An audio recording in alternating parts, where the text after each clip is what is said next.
빌레몬서입니다. 빌레몬서는 편지이고 서신서입니다.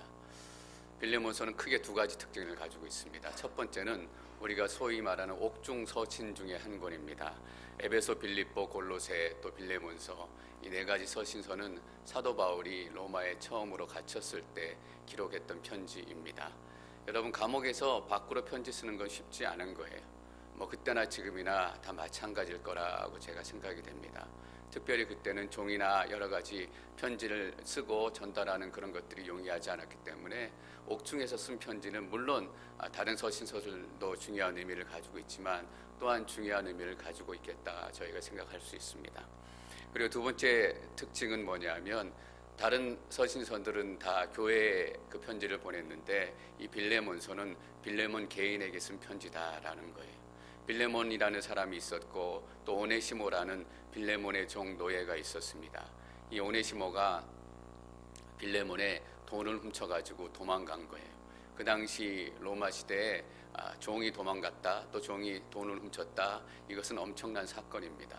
그래서 이 사건을 중심으로 해서 사도 바울이 빌레몬에게 편지를 씁니다. 오네시모를 좀 용서해 주시고 좀 받아주셨으면 좋겠습니다. 여러분, 여기서 우리가 한 가지 던져야 될 질문이 있습니다.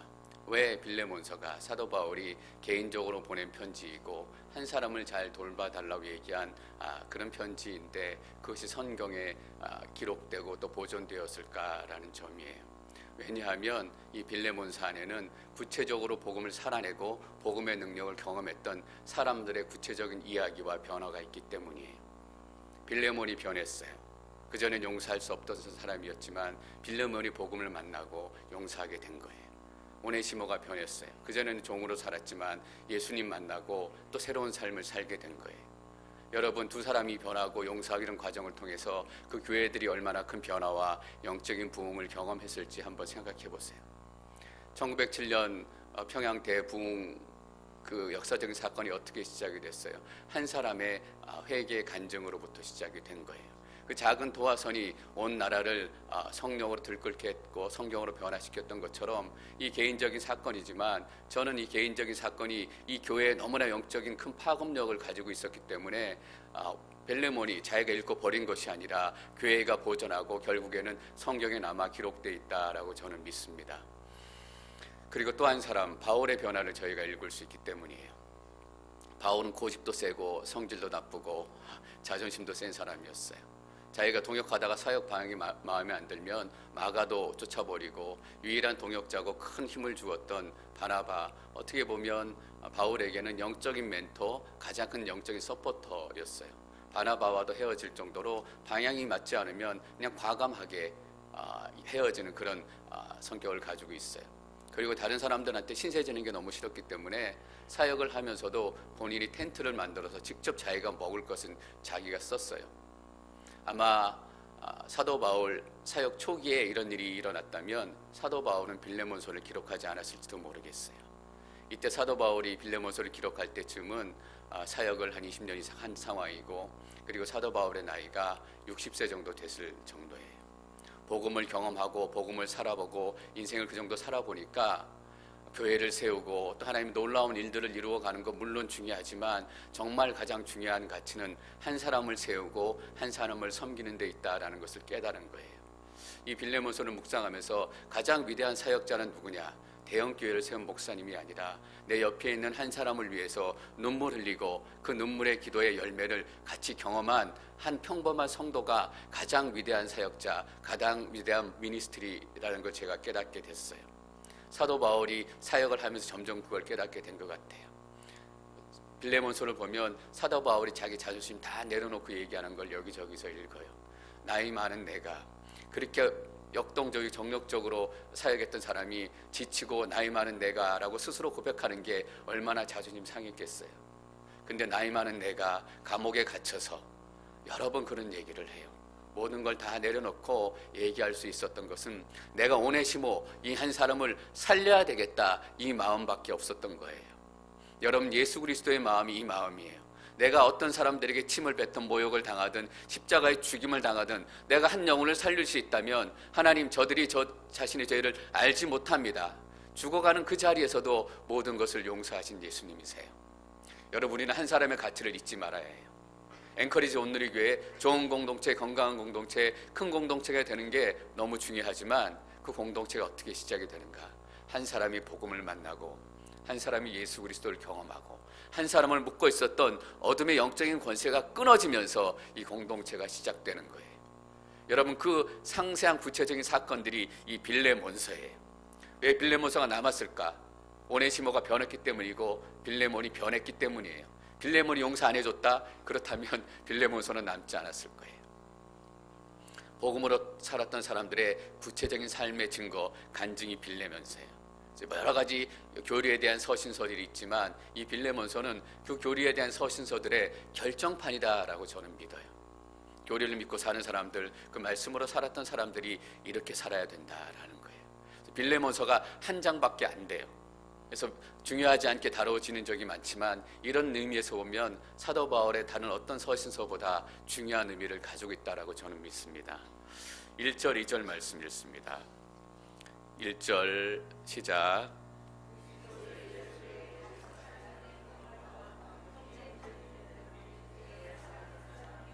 동역자인 빌레몬과 자매 아비아와 우리와 함께 분사가 된 아키포와 그대의 가정교회에 편지를 씁니다. 바울과 디모데가 함께 있습니다. 늘 동역자 함께 있었던 사도 바울, 디모데가 있었고 때로는 누가가 있었고 때로는 실라가 있었고 하나님께서 늘 동역하는 사람들을 보내주셨습니다. 빌레몬에게 인사하는데 이렇게 해요. 우리의 사랑하는 사람이며 우리 서로가 이렇게 인사할 수 있게 되기를 바랍니다. 그 왼수 이렇게 인사하는 것이 아니라 우리의 사랑하는, 그리고 이렇게 얘기합니다. 동역자인 빌레몬과, 동역자는 코워커예요. 코펠로우십. 우리가 이렇게 같은 직장에 다니는 사람을 소개할 때 코워커입니다 라고 얘기해요. 근데 직장을 그만두고 각자의 직장이 달라지고 삶의 터전이 달라지면 더 이상 코워커입니다 라고 얘기하지 않아요. 사도 바울이 있는 로마 감옥과 골로새가 있는 것은 정말 먼 지역이에요. 골로새는 라오디게아 교회 근처에 있는 지역이에요. 서로 다른 삶을 살아가고 있고 서로 다른 위치에서 다른 모습으로 살아가고 있어요. 근데 여전히 빌레몬은 사도 바울에게 동역자, 코워커예요. 여러분, 세상의 직장에서 만난 코워커들은 직장을 떠나면 그 관계는 모두 끝이 나요. 근데 하나님의 사람들은 다른 일을 하게 되고 다른 곳에서 살지라도 여전히 코워커, 동역자로 남아있게 되는 거예요. 여러분, 왠지 아세요? 하나님의 사람은 어떤 곳에 있든지 동일한 꿈을 꾸기 때문이에요. 예수 그리스도가 주신 하나님의 동일한 꿈을 꾸고 동일한 생각을 가지고 동일한 삶의 모습을 가지고 살아가요. 로마에 있거나 골로새에 있거나 뻔하잖아요. 주일날 되면 교회 가고 또 새벽 예배 가고 성경 읽고 어떻게 하면 말씀대로 살아낼까? 어떻게 하면 예수 그리스도의 하나님의 나라가 이 땅 가운데 임하는데 내가 함께 동역할 수 있을까? 내가 사역할 수 있을까? 뻔하잖아요, 그 생각. 그러니까 멀리 있지만 보지 않지만 나의 사랑하는 동역자여 이렇게 얘기할 수 있어요. 우리가 평생 같이 있을 수는 없을 거예요. 어느 순간인가는 또 다른 직장, 다른 삶으로 헤어지지만 그때라도 우리는 서로에게 인사할 때 이렇게 인사할 수 있었으면 좋겠습니다. 우리의 사랑하는 사람이며 out of sight, out of mind, 눈에 보이지 않으니까 잊혀버린다, 이게 아니에요. 여전히 사랑하는 사람이고 여전히 사랑하는 동역자가 되는 거예요. 여러분, 이런 관계가 예수 그리스도 안에서 만난 관계예요. 그리고 2절에 자매 아비아와 또 분사가 된 아키포가 나와요. 자매 아비아는 아마도 빌레몬의 부인이었을 거다, 아내였을 거다라고 많이 학자들이 추정을 해요. 여러분, 맞아요. 큰 일을 결정할 때 꼭 아내하고 상의해야 돼요. 사도 바울이 빌레몬하고 이렇게 얘기해서 빌레몬이 결정했다면 어려움이 있을지도 모르겠어요. 그래서 아비아, 아내의 이름을 넣은 것 같아요. 여러분, 중요한 일 결정하실 때 꼭 아내하고 상의하고 결정하시기를 바랍니다. 분사가 된 아키포와 그대의 가정교회에 편지를 씁니다. 한 사람을 용서하는 것 아무 일도 아닌 것 같지만 가정이 함께 용서하는 거예요. 공동체가 함께 용서하는 거예요. 이것이 진정한 용서이다라는 것을 배우게 됩니다. 3절, 4절, 5절 읽습니다. 3절, 4절, 5절 시작. 우리 아버지와 주 예수 그리스도의 은혜와 평강이 여러분에게 있기를 빕니다. 내가 기도할 때 그대를 기억하고 내 하나님께 항상 감사드리는 것은 주 예수와 모든 성도에 대한 그대의 사랑과 믿음에 대해 들었기 때문입니다. 내가 기도할 때마다 그대를 기억하고, 여러분, 기도는 기억하는 것입니다. 기억하지 못하면 기도할 수 없습니다. 어떤 사람의 이름을 듣고 그 이름을 계속 부르며 기도하면 그 이름이 내 기억에 남아요. 그래서 일부러 외우려 하지 않아도 그 이름을 물어보면 금방 떠올라요. 그러나 기도하지 않으면 이름이 뭐였더라, 이름이 뭐였더라 이렇게 되는 거예요. 여러분, 먼저 기억하고 기도하시기를 바랍니다. 내가 항상 하나님께 감사드리는 것은, 빌레몬을 기억할 때마다 감사드리는 게 있어요. 대복음사역자 최초의 선교사가 감사드리는 게 뭐냐면 이거예요. 주 예수와 모든 성도에 대한 그대의 사랑과 믿음에 대해 들었기 때문입니다. 큰 교회를 세우고 목회를 잘하고 많은 사역적인 결과를 이루어냈기 때문에, 아니면 좋은 비즈니스의 성공을 이루었기 때문에 감사드리는 게 아니라 뭐예요? 주 예수와 모든 성도에 대한 그대의 사랑과 믿음에 대해 들었기 때문입니다. 예수님을 사랑하고 같은 성도를 사랑하고, 이것이 정말 우리가 하나님 앞에 감사해야 되는 거예요. 여러분, 이번 추수감사절 때 여러분은 무엇을 감사드리시겠어요? 사업이 잘 된 거, 건강한 거, 우리 가족이 편안한 거, 이런 것들도 물론 기도 제목이고 또 감사 제목이에요. 근데 사도 바울의 기도 제목, 또 감사의 제목을 우리가 나누기를 원해요. 뭐냐 하면 예수님과 모든 성도를 사랑했대요. 이게 가장 큰 기쁨과 가장 큰 감사 제목이에요. 여러분, 이렇게 감사하면 어떨까요? 하나님, 그전에는 내가 어떤 분을 사랑할 수 없었고 어떤 분을 위해서 기도할 수 없었어요. 왜냐하면 그분이 나에게 너무나 많은 상처를 줬기 때문이에요. 그래서 그분을 생각할 때마다 오히려 기도하기는커녕 기도가 딱 막혔어요. 하나님, 그런데 언제부턴가 그분을 위해서 내가 기도할 수 있게 된 거예요. 같은 믿음의 사람이고 같은 성도이고, 이제 내 마음에 미움도 남아있긴 하지만 기도할 수 있게 됐어요. 그래서 내가 하나님께 감사드리고 싶어요. 이번 추수감사절 때는 우리가 그런 감사의 기도 제목을 나누면 어떨까 싶어요. 그전엔 도저히 기도할 수 없었지만, 그전엔 얘기할 수 없었지만, 하나님 돌이켜보니까 그 집사님하고 작년만 해도 별로 얘기를 안 했던 것 같아요. 근데 올해는 서로 밥도 먹고 편안한 관계가 됐어요. 이게 정말 우리가 감사해야 되는 거예요. 물론 비즈니스도 잘 되고 건강한 것도 감사해야 되지만, 복음적인 감사는 뭐냐? 바로 이거예요. 6절 말씀 계속 읽습니다. 6절 시작. 믿음 안에서 교제함으로 우리 가운데 있는 모든 선한 것을 깨달아 그리스도께 이르게 되기를 빕니다. 믿음 안에서 교제한대요. 이때 교제는 여러분 아시는 것처럼 코이노니아예요. 코이노니아는 나눈다라는 거예요. 사랑도 나누고 아픔도 나누고 고통도 나누고 십자가처럼 죽음도 나누는 그 나눔이에요. 믿음 안에서 교제함으로, 사도 바울은 어떤 기도를 했냐면 코이노니아의 기도를 했던 사람이에요. 그리고 믿음 안에서 교제함으로 빌레몬을 이렇게 소개했던 걸 보면 빌레몬 역시 코이노니아의 기도를 드렸던 거예요. 나 자신만을 위해서 기도하는 것이 아니라 이웃을 위해서, 형제를 위해서, 그리고 공동체를 위해서, 나라를 위해서 기도했던 사람이에요. 여러분, 이게 코이노니아의 기도예요. 어떤 신학자가 이렇게 얘기했더라고요.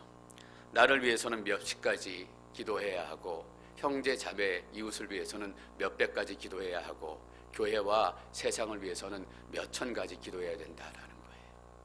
너무나 옳은 지적이다라고 저는 믿어요.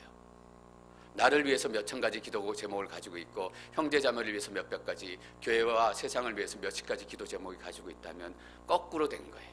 그건 십자가의 기도가 아니라 내 욕심의 기도예요. 이러면 어떻게 믿음이 자라고 믿음이 성장하겠어요? 믿음은 나를 벗어나서 예수 그리스도께 가는 것이고, 내 중심을 벗어나서 하나님 중심이 되는 삶을 얘기하는데, 여전히 기도하는 가운데도 내가 중심이 된 거예요. 내 기도 제목이 몇 천 가지예요. 이웃의 기도 제목은 몇십 가지밖에 안 돼요. 여전히 내 중심의 기도를 드리고 있고 내 중심의 신앙생활을 하고 있는데 어떻게 믿음의 진보와 믿음의 성장이 나타나겠어요? 여러분 보세요. 그대가 믿음 안에서 교제함으로 우리 가운데 있는 모든 선한 것을 깨달아 그리스도께 이르게 됩니다. 믿음 안에서 교제하지 않으면, 코이노니아로 기도하지 않고 코이노니아로 교제하지 않으면 그리스도께 성장하는 성장이 일어나지 않아요. 목사님, 제 믿음이 자라는 것 같지 않아요. 제 기도가 능력이 더 생기는 것 같지 않고 기도가 맨날 그 자리에 머물러 있어요. 왜 맨날 그 자리에 머물러 있고 맨날 우리 신앙이 그 밥에 그 나물인지 아세요? 바로 이것 때문이에요. 내 기도 제목이 수천 가지인 것 때문이에요. 여러분의 문제일 뿐만 아니라 저의 문제이기도 해요. 저는 우리가 정말 코이노니아의 믿음, 코이노니아의 기도가 시작되기를 바랍니다. 나를 위한 기도 제목은 몇십 가지, 형제 자매 이웃을 위한 기도 제목은 몇백 가지. 그러나 나라를 위한, 세계를 위한, 교회를 위한 기도 제목은 몇천 가지. 그리스도께 이르게 되기를 바랍니다. 이렇게 인사말을 나눕니다. 7절, 8절 계속 읽습니다. 7절과 8절 시작.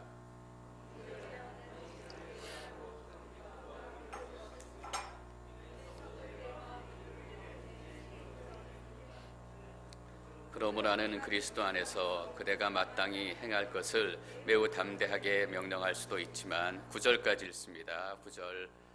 오히려 사랑으로 인해 그리스도를 위해 갇힌 사람이 된 나 바울은, 계속 아가페, 사랑을 얘기하고 사랑하는 사람, 또 너의 사랑으로 인해 사랑에 대해서 계속 강조해요. 그만큼 이 편지를 사도 바울이 사랑을 가지고 썼다라는 증거예요. 나는 그리스도 안에서 그대가 마땅히 행할 것을 매우 담대하게 명령할 수 있지만 그렇게 하지 않겠다라는 거. 왜냐하면 형제 자매이기 때문에 사랑으로 인해 간곡하게 부탁합니다. 간단하고 짧은 구절이지만 우리가 사랑으로 인해 간곡하게 부탁하고 있는가라는 질문을 던지게 돼요. 내가 이 부탁해도 안 들어주겠지, 내가 이렇게 얘기해도 딴 생각하겠지, 이런 것이 아니라 사랑으로 간곡하게 부탁해요. 나이가 많고 또 지금은 예수 그리스도를 위해 갇힌 사람이 된 나 바울은 명령하지 않겠다라고 얘기하지만 실제로는 명령하고 있는 것 같아요. 나이 먹은 내 말 좀 꼭 들어다오. 예수 그리스도를 위해 갇힌 나의 이 청을 꼭 들어다오. 그래서 사도 바울의 청은 바로 이거예요. 10절 말씀 함께 읽습니다. 10절 시작. 낳은 내 아들 오네시모를 위해 그대에게 간곡히 부탁합니다. 낳는다라는 말이 제 마음을 울려요. 여러분, 우리는 그냥 1:1 양육하고 그냥 1:1 교제 나누고 그냥 기도하는 게 아니에요. 영적으로 낳는다라는 거예요. 배 아파서 10개월 동안 엄마가 배 아파서 아이를 낳는 것처럼 믿음의 자손들을, 믿음의 영적인 제자들 계속 낳는 거예요. 오늘의 교회 표 중에 하나가 그거잖아요. 배우거나 가르치거나. 이 영성이 있는 거예요. 낳는 영성, 제자된 영성. 그냥 혼자 잘 먹고 잘 사는 것이 아니라, 여러분, 이 낳는 과정이 얼마나 힘들어요. 낳다라고 표현한 것에는 10개월 동안 배에 아팠다, 산고의 고통을 겪었다라는 의미예요. 1:1 양육 한번 해보시면 아실 거예요. 1:1 받는 동반자가 시간에 안 맞춰 올 때도 있고 연락도 없이 안 나올 때도 있어요. 그때 양육자는 양육자이기 때문에 꼭 참아요. 기다려요. 내가 이전 같았으면 다 엎어버렸겠지만 양육자이기 때문에, 내가 낳는 사명을 맡았기 때문에. 여러분, 교회는 세상에 예수 그리스도의 사랑을 낳는 공동체예요. 그렇기 때문에 아파해야 하고 고통해야 하고 때로는 괴로워야 해야 되는 거예요. 그냥 쉽게 사랑이 태어날 수 있으면 얼마나 좋겠어요. 쉽게 하나님의 사랑의 열매가 맺힐 수 있으면 얼마나 좋겠어요. 근데 배에 아파야 된다라는 거예요. 갇힌 중에 낳은 아들. 사도 바울은 2년 동안 갇혀 있었지만 이 갇혔다라는 것이 사도 바울의 사역에 하나의 지장이 되지도 않았다라는 거예요. 우리는 조금만 어려운 일이 생기면 모든 영적인 일들이 다 멈춰요. 모든 영적인 사이클이 다 멈춰요. 하나님, 제가 지금 몸이 좋지 않아서 기도하기 어렵고, 지금은 바빠서 예배하기 어렵고, 지금은 마음이 상했기 때문에 그 사람한테 가서 같이 교제하기 어려워요. 우리 스스로가 담을 쌓고 우리 스스로가 감옥을 만들기 시작하는 거예요. 그리고 그 감옥에서 내가 선택해서 나오지 않으려고 하는 거예요. 하나님, 이 감옥 때문에 제가 나갈 수 없어요. 근데 사도 바울은 뭐예요? 갇힌 중에서도 복음을 전하고 전도했다라는 거예요. 여러분, 일본 가면 전도가 잘 안 된대요. 왜냐하면 자기들이 잘 산다라고 생각하는 그 자존심과 그 교만함이 은근히 마음속에 있기 때문에 자기들보다 못 사는 나라에서 복음을 전하면, 그래서 일본 가서 복음을 전하려면 옷을 잘 입고 가서 전해야 된다라는 거예요. 그렇잖아요. 예수 믿는데 자기보다 좀 괜찮게 좀 살고 있어야, 저 예수 나도 한번 믿어보고 싶다라는 거잖아요. 근데 놀라운 것은 예수가 그렇게 믿어지지 않는다라는 거잖아요. 나보다 저 사람이 잘났기 때문에, 나보다 저 사람이 괜찮기 때문에 예수님이 믿어지는 게 아니에요. 보세요. 오네시모는 도망왔지만 어쨌든 밖에서 자유롭게 돌아다니고, 사도 바울은 갇혀서 꼼짝을 못하는 상황이에요. 그 갇힌 사도 바울의 복음의 메시지를 듣고 마음대로 돌아다니는 오네시모가 예수님을 만나고 복음을 만나고 새로운 생명을 만나게 되는 거예요. 여러분, 그래서 복음은 반드시 성령의 사역이에요. 우리의 능력으로 할 수 없지만 하나님, 내가 이 모양이고 내 삶이 이 꼬라지인데 누가 나보고 예수 믿겠어요? 아니에요. 여러분의 입술을 여는 순간 여러분을 통해서 복음의 능력이 선포되어지고 성령의 능력이 여러분의 삶을 통해서 증거될 줄 믿습니다. 우리의 형편에 따라서 복음이 전해지는 게 아니에요. 오네시모를 위해 그대에게 간곡히 부탁합니다. 사도 바울이 이렇게 장황하게 이야기하고 있는 것은 오네시모 단 한 사람 때문이에요. 간곡하게 부탁한대요. 우리는 간곡하게 부탁할 때 일자리 하나 봐달라고 부탁을 해요. 또 취직자리 하나 봐달라고 부탁을 해요. 그런 게 아니라 사도 바울은 오네시모를 위해서 간곡히 부탁해요. 11절 말씀 계속 읽습니다. 11절 시작.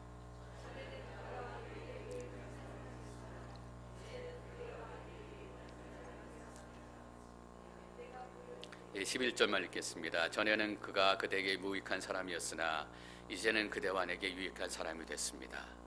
그대에게 무익한 사람이었어요. 왜냐하면 노예임에도 불구하고 돈을 훔쳐서 도망갔어요. 재산상에 큰 손실을 입혔어요. 그렇기 때문에 무익한 사람이었어요. 그런데 유익한 사람이 됐대요. 어떻게 유익한 사람이 됐을까? 여전히 도망간 노예고 도망간 종이고 여전히 돈을 띄어먹고 도망간 빚쟁이에요.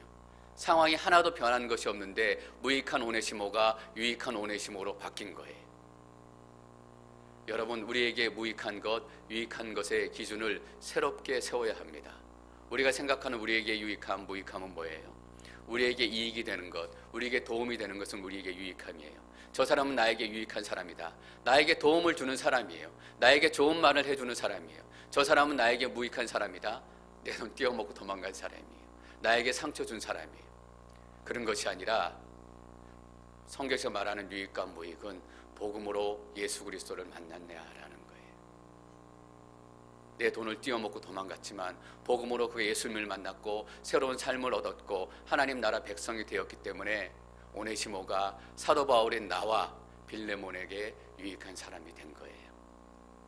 여러분, 오네시모의 이름이 아이러니하게 유익하다라는 얘기예요. 유익하다라는 이름을 가지고 살았지만 그는 무익한 인생을 살았던 사람이에요. 돈을 훔치고 도망가고 죄를 짓고 자기 욕심대로 살았던 사람이에요. 그런 무익한 오네시모가 어떻게 다시 유익한 사람이 될 수 있었는가?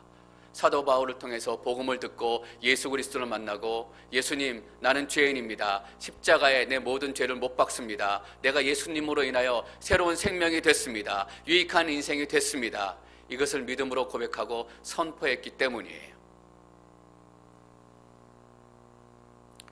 복음은 우리의 모든 삶의 기준과 관점이 바뀌어지기를 요구해요. 무익함과 유익함의 기준, 여러 가지 판단의 기준이 바뀌기를 요구하는 거예요. 여러분, 한번 생각해 보세요. 직장에 같이 일하던 동료 밑에서 내가 부리던 부하 직원이 이 돈을 가지고 도망간 거예요. 도망가서 그 회사가 부도가 정도 휘청휘청한 거예요. 그 사람을 여러분 용서할 수 있겠어요? 용서하기 어려운 거예요. 사도 바울이 오네시모를 용서해 주십시오라고 빌레몬에게 편지를 썼으니까 그런가 보다라고 얘기하지만 우리 삶에 실제로 넣어놓고 생각해 보면 용서하기 어려워요. 10만 불을 띄워놓고 도망간 사람 어떻게 용서해요? 지구 끝까지라도 쫓아가서 돈을 받아내야죠. 혹시 다른 교회에서 예배드리고 있지 않나? 다른 곳에서 잘 먹고 잘 살고 있지 않나? 용서하기 어려워요. 그 사람이 그 돈 띄워먹고 가는 바람에 우리 가정이 얼마나 힘들고 어려웠는데, 특별히 로마 시대에는 로마 시대 그 사회 시스템 자체가 노예로 지탱되는 삶이었어요. 노예의 노동력, 노예의 헌신, 노예의 복종, 이런 것 때문에 로마 제국이 지탱될 수 있었던 거예요. 노예를 이렇게 용서하고 풀어준다라는 것은 로마 사회의 시스템 자체를 흔들 수 있다라는 위험성을 가지고 있어요. 여러분, 그래서 복음은 반드시 세상을 바꾸게 돼 있어요. 복음을 만나게 되면 가치관이 바뀌기 때문이에요. 신학은 보수적이어야 해요. 신앙은 보수적인 게 맞는 것 같아요. 절대 죄에 대해서는 타협하지는 안 되고 절대 세상 가치관에 흔들리면 안 돼요. 그런데 보수적인 신앙을 가지면 어떻게 되는지 아세요? 세상을 변혁시키는 일들이 나타나요. 세상이 요구하는 것들을 같이 우리가 받아들일 수 없기 때문이에요. 그래서 신학은 보수적이지만 삶은 때로는 진보적이고 개혁적이어야 된다라는 거예요. 오네시모의 이 행동이 또 빌레몬의 이 용서가 그 사회에 얼마나 진보적이고 개혁적이었는지 우리가 한번 구체적으로 느껴보면 좋겠어요. 사회 시스템을 다 흔드는 거예요. 여러분, 존 뉴턴이라는 여러분 사람을 기억하실 거예요. 18세기에 우리가 잘 아는 찬송가를 지으신 목사님이세요. 어메이징 그레이스, 나 같은 죄인 살리신. 그 스스로가 노예무역상의 선장이었고 노예무역을 이끌어 나가는 사람이었어요. 근데 배에서 폭풍을 만나가지고 폭풍 속에 다 죽게 됐는데 하나님 앞에 무릎 꿇고 기도해요. 하나님, 나를 살려주십시오. 나를 용서해 주십시오. 내가 죄인이었습니다. 하나님께서 그 폭풍 속에서 존 뉴턴을 구해주세요. 그래서 그 일로 인하여 그 뉴턴 목사님이 회심하게 되고 결국 목사님이 돼요. 그리고 나서 한 동료를 만나게 되는데 그 동료의 이름이 뭐냐면 윌리엄 윌버폴스예요. 여러분 잘 아실 거예요. 윌리엄 윌버폴스가 영국에 만연해 있던 노예제도를 끝장낸 사람이에요. 하나님께서 동역자를 통해서 이 꿈을 포기하지 않게 하시고 이 꿈을 꾸게 하신 거예요. 여러분, 그 당시에 영국은 이 노예무역, 노예제도 때문에 생기는 이익이 엄청났어요. 전체 영국의 경제적 이익의 3분의 1이 노예무역 때문에 들어온 거예요. 그런데 윌버폴스가 이 노예무역을 하나님이 원하시는 것이 아니기 때문에 멈추어야 된다라고 법안을 상정한 거예요. 지금 무기를 팔아서 미국이 얻는 이익이 얼마나 될까? 미국 GDP 얼마나 될까? 근데 한 사람이 나타나서 이 전쟁 무기는 하나님께서 원하지 않는 것이니까 이 전쟁 무기 판매하는 거 만드는 거 다 그만둬야 됩니다 라고 얘기했다라는 거예요. 그럼 사람들이 뭐라 그러겠어요? 저 사람 경제도 모르고 정치도 모르고 신앙 꼴통 보수야 라고 얘기하지 않겠어요? 사회에 대해서도 하나도 모르고. 윌버폴스가 당시에 그런 대접을 받았다라는 거예요. 한 번 법안을 내서 이것이 이루어진지 아세요? 아니에요. 11번 똑같은 법안을 올렸어요. 노예무역 제도를 폐지해야 됩니다. 1, 2년 동안 이루어진 것이 아니라 20년 동안 11번의 법안을 상정한 거예요. 그동안 얼마나 사람들의 무시를 받았겠어요. 저 사람 도대체 모르는 사람이야. 이 세상이 어디로 가고 있는지 모르는 사람이야. 근데 20년 동안 11번의 똑같은 법안을 올릴 수 있었던 이유는 뭐예요? 나에게 유익이 되느냐, 나에게 해가 되느냐, 이것이 기준이 아니라 하나님의 말씀에 합한가, 하나님께 이것을 기뻐하시는가, 이것 하나만이 기준이 됐기 때문이에요. 그래서 복음은 모든 것을 변화시켜요. 복음을 만난 오네시모와 또 빌레몬을 보세요. 그전에는 종과 주인의 관계였어요. 그러나 복음을 경험하고 나니까 어떤 관계로 변해져요? 동역자가 되고 형제 자매가 되는 거예요. 그전에는 상처를 주고 그전에는 욕하는 관계가 복음을 만나면 반드시 그 관계가 변화되어지게 되어 있어요. 내가 예수님 믿는다, 내가 예수님의 은혜를 경험했는데 아무런 관계 변화가 나타나지 않는다? 그것은 거짓말이에요, 여러분. 반드시 변화가 나타나게 되어 있어요. 내 삶을 통해서 관계의 변화가 나타나서 내 삶을 통해서 사회의 변화가 나타나게 되는 거예요. 그가 그대에게 무익한 사람이었으나 이제는 그대와 내게 유익한 사람이 되었습니다. 저는 우리의 유익함과 무익함의 기준이 바뀌어지기를 축원합니다. 우리 교회에 유익이 되고 우리 교회에 해가 되고 이것이 아니라 때때로는 해를 입히기도 하지만 정말 하나님께서 원하시는 것인가, 하나님께서 기뻐하시는 것인가. 12절 말씀 계속 읽습니다. 12절 시작. 내가 그를 그대에게 돌려보내는데 그는 내 심장입니다. 내 심장이래요. 내 간을 다 빼줘도 아깝지 않다, 이런 말을 저희가 가끔 쓸 때가 있어요. 내 심장처럼 소중하다라는 의미예요. 이만큼 사랑하는 사람이 있는가, 이만큼 사랑하는 동역자가 있는가 라는 질문을 던지게 돼요. 내 심장과 같은 사랑, 내 심장과 같은 그런 사랑을 주는 사람이에요. 왜 이런 표현을 쓸 수 있을까? 사도 바울 가슴 안에 예수 그리스도의 심장이 있었기 때문이에요. 우리는 심장 없는 사람처럼 살아갈 때가 너무나 많아요. 그냥 죽은 사람처럼 소망도 없고 희망도 없고 예수 믿는데 아무 능력도 없고. 전 여러분의 심장이 예수 그리스도의 심장으로 바뀌기를 축원합니다. 예수님의 심장이 우리 심장을 바꾸게 되면 여러분의 고혈압도 다 떠나갈 줄 믿습니다. 여러분의 동맥경화도 다 멈추게 될 줄 믿습니다. 예수님의 심장이 우리 심장을 대체해야 되는 거예요. 우리 몸으로 살려고 하니까, 우리 생각으로 살려고 하니까, 우리 판단으로 살려고 하니까 그렇게 힘든 거예요. 제 힘으로 설교하려고 하면 힘들어요. 그러나 예수 그리스도의 심장이 내 안에 뛰기 시작했고 예수 그리스도 열정이 내 안에 뛰기 시작하면 달라요. 어떤 분이 재밌는 간증을 책에서 읽었어요. 뭐 믿을 만한 분이 기록하신 간증이니까 믿을 만한 간증이라고 생각이 돼요. 뭐냐 하면 어떤 분이 설교를 준비하는데 토요일 날 설교를 준비할 때 매번마다 성령님께서 오셔서 설교를 다 이게 주신대요. 성령의 감동으로 설교를 기록하고 다음날 그 설교를 전하면 그 설교 때문에 놀라운 역사와 능력과 변화가 나타난다라는 거예요. 진짜 의미는 이런 것 같아요. 예수 그리스도의 심장이 내 안에 뛰기 시작했습니다. 그 예수 그리스도의 열정이 내 안에 역사하기 시작했습니다. 여러분 심장 없는 사람처럼 사시지 않기를 축원합니다.